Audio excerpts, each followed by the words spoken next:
Hello everyone. दोस्तों, आज हम इस वीडियो में बात कर रहे हैं एमएसीडी के बारे में। एमएसीडी दोस्तों आपको हेल्प करता है अगर आप किसी भी स्टॉक को परचेज करने जा रहे हैं for the short term period. For the short term period मेरा कहने का मतलब है 10 दिन, 15 दिन या 20 दिन का अगर आप सिनेरियो लेके चल रहे हैं तो एमएसीडी आपको हेल्प करेगा स्टॉक की मोमेंटम को आइडेंटिफाई करने के लिए कि स्टॉक जो है वो बुलिश ट्रेंड में जा सकता है या फिर बेरिश ट्रेंड में जा सकता है। बिलीव मी, एमएसीडी एक पावरफुल इंडिकेटर है अगर आप स्टॉक को शॉर्ट टर्म पीरियड के लिए इन्वेस्ट करने के लिए देख रहे हैं। आपको ज़्यादा फंडामेंटल एनालिसिस करने की ज़रूरत नहीं है, आपको ईपीएस पे जाने की ज़रूरत नहीं है, आपको पीई रेशो निकालने का ज़रूरत नहीं है, या फिर मैं अगर बात करूं कि प्रॉफिटेबल कंपनी है या नहीं है, आपको ये सब चीज़ें देखने की इतना ज़रूरत नहीं पड़ेगी। एमएसीडी ही अकेला आपको उस स्टॉक का शॉर्ट टर्म पीरियड का एक मिरर आपको दिखा देगा कि ये स्टॉक बेसिकली किस तरफ जाने के लिए रेडी है। तो एमएसीडी को समझने के लिए मैं आपको पीपीटी पे शेयर करूंगा कि किस तरीके से आप एमएसीडी को सही ढंग से तरीके से एनालाइज कर सकते हैं, कैसे आप अपने अपने ट्रेडिंग व्यू में अप्लाई कर सकते हैं। आज की डेट में पैन इंडिया आप कहीं पे भी ब्रोकिंग हाउस का किसी भी प्लेटफॉर्म यूज़ कर रहे हैं तो ट्रेडिंग व्यू तो आपके पास रहता ही है। सिंपल आपको किस तरीके से एमएसीडी अप्लाई करना है और किस तरीके से आपको एनालाइजिंग करनी है, which is most important thing, क्योंकि अप्लाई करना एक वो कोई बड़ा टास्क नहीं है। सबसे इम्पॉर्टेंट टास्क है कि आप उसको एनालाइज कैसे करेंगे, आप उसको इम्प्लीमेंटेशन कैसे करेंगे अपने स्टॉक में। तो चलिए उसके ऊपर बात करते हैं। मैं ले चलता हूँ आपको अपनी कंप्यूटर स्क्रीन की तरफ। जी, तो हम बात कर रहे हैं एमएसीडी के बारे में, राइट। एमएसीडी यानी कि moving average convergence and divergence.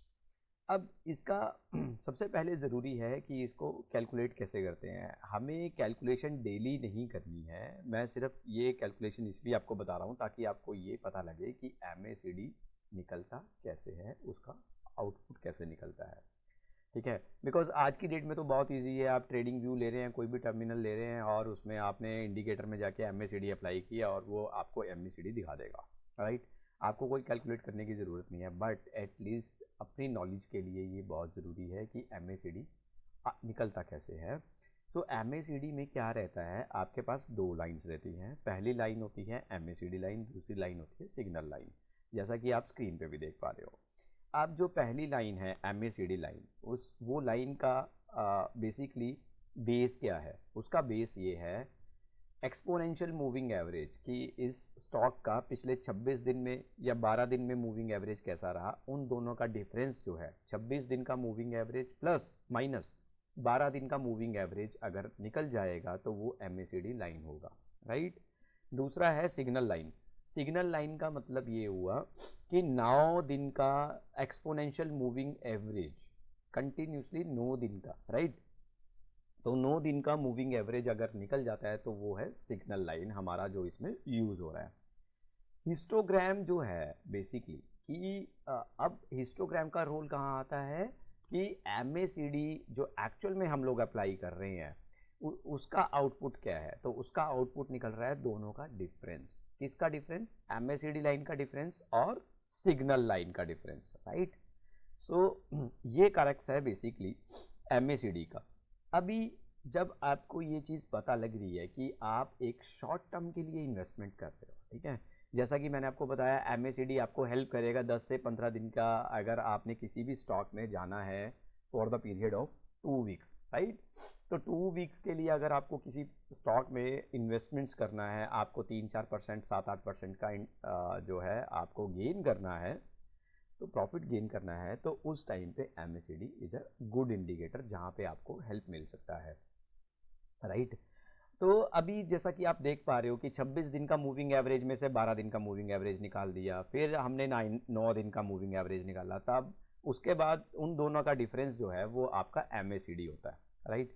तो मैं आपको चार्ट के थ्रू दिखाता हूँ कि किस तरीके से आप इसको अप्लाई कर सकते हो और एनालाइज कर सकते हो। चलो अब उस पर डिस्कशन करते हैं। तो ये मेरा जैसे एक ट्रेडिंग प्लेटफॉर्म है जो मैं अकाउंट यूज़ कर रहा हूँ, तो मुझे सिंपल जाना है। जैसे आज की डेट में आपने सुना होगा पेनी स्टॉक है, सुजलोन एनर्जी, तो मैं आपको 2-3 स्टॉक्स में दिखाऊंगा। तो सुजलोन एनर्जी अभी पिछले कुछ दिनों से ये पेनी स्टॉक जो है काफ़ी अच्छा राइज हुआ है, तो इसमें चेक करते हैं एमएसीडी का क्या रोल आ रहा है, ठीक है। तो यहाँ पे मैं इंडिकेटर में गया, यहाँ पे मैंने सिंपल अप्लाई किया MACD, राइट, और ये MACD मैंने अप्लाई कर दिया। जस्ट मुझे कुछ नहीं करना है, सिंपल मैंने यहाँ पे अप्लाई कर दिया। अगर आप यहाँ पे देखें तो आपको बड़ा क्लियरली पता लग रहा होगा कि दो लाइनें आपको दिखाई दे रही हैं, एक ब्लू कलर की लाइन, एक आपको ऑरेंज कलर की लाइन। तो ये दोनों ही लाइनों में से आपको आइडेंटिफाई करना है कि MACD लाइन कौन सी है और सिग्नल लाइन कौन सी है, और इनको कैसे आप आइडेंटिफाई करोगे ट्रेंड पकड़ने के लिए। तो सबसे पहले बताना चाहूँगा, यहाँ पे जो ब्लू कलर की लाइन है वो है आपकी MACD लाइन, और ऑरेंज कलर की जो लाइन है वो है आपकी सिग्नल लाइन, जैसा कि मैंने PPT में भी दिखाया। Let me show you here, right, okay. So यहाँ पे मैंने दिखाया आपको सिग्नल लाइन जो है वो ऑरेंज कलर का है और MACD लाइन जो है वो आपका ब्लू कलर का है, राइट। तो अब चलते हैं एक्चुअल प्रैक्टिकली चार्ट के अंदर। तो अब यहाँ पे अगर आप देखें तो ये है एक जीरो ग्राउंड, क्या बोलते हैं इसको, जीरो ग्राउंड। जीरो ग्राउंड का मतलब ये देखिए, मैं आपको इस तरीके से थोड़ा सा दिखाता हूँ ताकि आपको clearly, okay now it is okay I think. इसको हम बड़ा कर देते हैं और इसको भी हम लोग बड़ा कर देते हैं। अभी यहाँ पे क्या है, ये है ज़ीरो ग्राउंड। ज़ीरो ग्राउंड मैं ड्रॉ कर देता हूँ एक बार ताकि आपको हेल्प मिले। ये जो लाइन है बेसिकली जिसके ऊपर चार्ट चलेगा या नीचे जिसके चार्ट चल रहा है, ये आप जो रेड और ग्रीन देख रहे हैं, तो इस लाइन को जो मैंने ड्रॉ किया है यहाँ पे, इसको बोलते हैं ज़ीरो ग्राउंड। तो ज़ीरो ग्राउंड से जैसे ही ये दोनों लाइनें एक दूसरे को कट करके ऊपर जाती हैं, कौन सी लाइन, लेकिन ये आपको ध्यान रखना पड़ेगा कौन सी लाइन, जब MACD लाइन सिग्नल लाइन को कट करके ऊपर जा रही है तो इट मीन्स यहाँ पे बुलिश सिग्नल आया है। जैसे कि यहाँ पे अगर आप देखें तो ब्लू लाइन ने कट किया और ब्लू लाइन ऊपर ही चल रहा है सिग्नल लाइन से, तो it means market is bullish.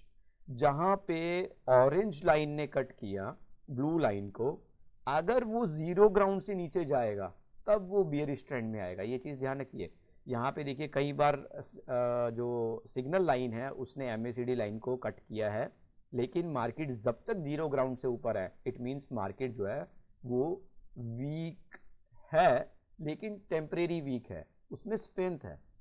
तो वो जो स्ट्रेंथ है वो कभी भी जो है पॉजिटिव बन जाएगा, बुलिशनेस वो कभी भी ट्रेंड ले लेगा।